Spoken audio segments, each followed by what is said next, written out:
It's been about 2 weeks since this whole thing started. It all started with a tanker accident. It was all over the news. Everyone thought it was just another oil spill. Plenty of people who wanted to help the poor, defenseless animals. Plenty of victims. Within hours of the tanker accident, it started happening. The animals had gone crazy, scratching and biting the cleanup volunteers. They said that it was an adverse effect of whatever was in the tanker. Rescue workers were still trying to get the crew out of the ship. They could hear screams inside. Screams to open the doors. But that's when it all went to hell. As soon as they cut the doors down. There was 6 minutes of broadcast before it went silent. 6 minutes of screaming and agony. The ship crew attacked the rescue workers like rabid baboons, breaking bones and tearing flesh. The people on the shore weren't faring any better. Those who had been attacked by animals were attacking everyone else. It was worse than any war zone report. It was sheer brutality. And yet the broadcast went on for 6 minutes. 6 minutes.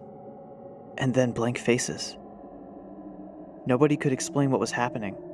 They tried to continue with regular news, the economy, weather, a cute human interest story, but they couldn't make us unsee what we saw. I tried to continue with my regular existence, but every time I switched on the news or walked by a newsstand, it was there. This big mystery. They had explanations, some kind of infection, brain parasite, but it didn't matter. It wasn't an infection we were afraid of. It was them. 4 days after the initial report, a state of emergency was raised. And yet we had all seen this before. Every zombie movie ever.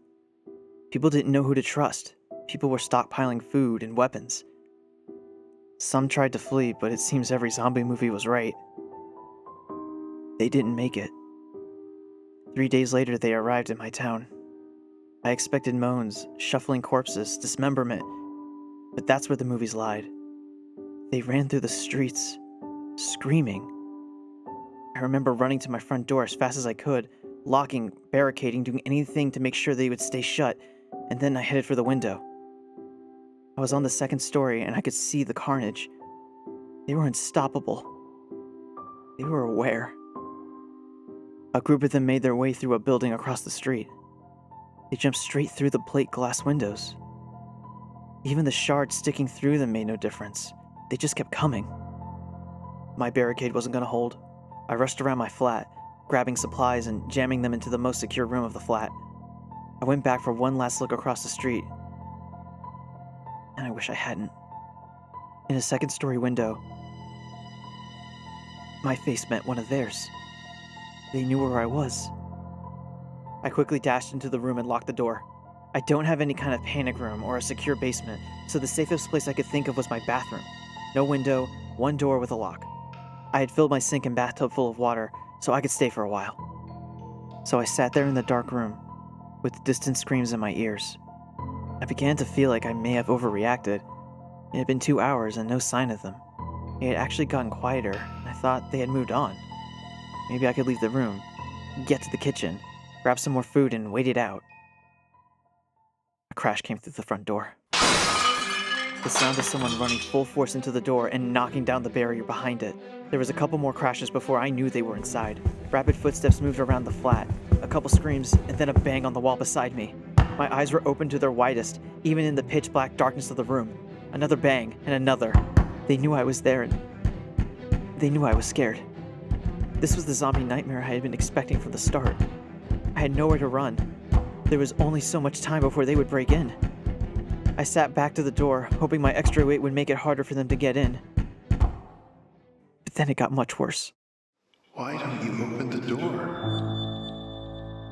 A voice on the opposite side of the door. No screams or moans. Just a quiet, whispery voice. Then more of them. Why don't you open the door? We've come for you. We've come for you. We've come for you. You'd be happier if you opened the door. We've come for you. You'd be happier if you open the door. It's not so bad. Happy. It's not so bad. Open the door. Open the door. Open the door. Open the door. It's not so bad. The whispery voices became a cacophony of noise trying to persuade me, to break me, to fool me. I had heard that the moaning of the zombies would drive people insane, but this is worse. A siren call. I sat in the darkness and hoped and prayed that they'd get bored. But they didn't get bored, and they don't leave. I managed to use a mirror to peek under the door, only to be greeted by those horribly unblinking eyes, blood-smeared faces, screams, and more horrible whispers. That was 2 days ago. I don't know what to do anymore. Maybe it won't be so bad.